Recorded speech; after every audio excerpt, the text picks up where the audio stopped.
তৎকালীন ব্রিটিশ সরকার 1942 সালে লন্ডন বার্মিংহামে শিল্প প্রদর্শনীর আয়োজন করেছিল। সেই প্রদর্শনীতে ইসলামপুরের কাঁসা শিল্পী জগৎচন্দ্র কর্মকার হাতে তৈরি কারুকার্যপূর্ণ কাঁসা প্রদর্শন করেন এবং সেখান থেকে ইসলামপুরের কাঁসা বিশ্ববিখ্যাত পদক লাভ করে। কাঁসা শিল্পীরা তাদের পেশাগত জীবন পারিবারিকভাবে গড়ে তোলার কারণে তারা একই গ্রামে বসবাস শুরু করে। সেখান থেকেই এই গ্রাম কাঁসারিপাড়া নামে পরিচিত হয়।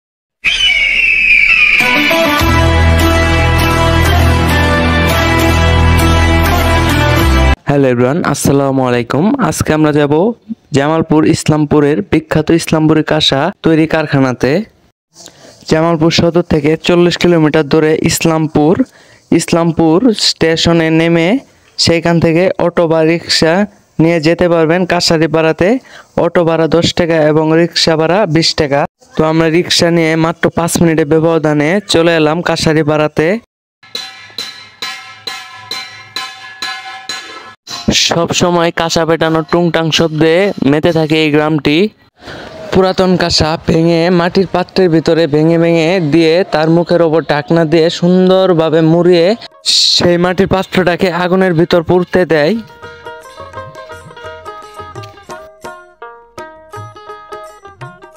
আগুনে পুরানো হয়ে গেলে এটি খুঁটি আকারে ঢালা হয়।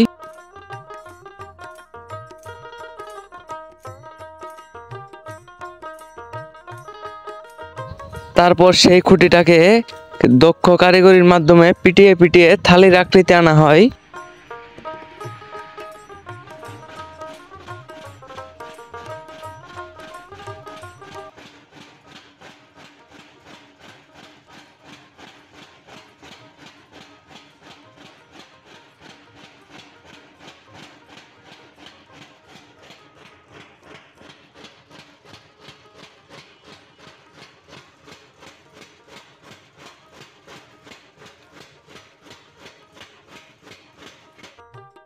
এটা থালির আকৃতি আনার পর সুন্দর করে মুড়ি ঘষা হয়।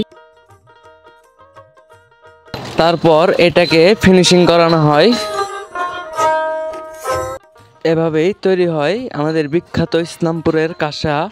আমরা কারিগরদের সাথে কথা বলে জানতে পারি একসময় বিশ্বব্যাপী প্রচলন থাকলেও প্রায় বিলুপ্তির পথে বর্তমানে এই শিল্পটি।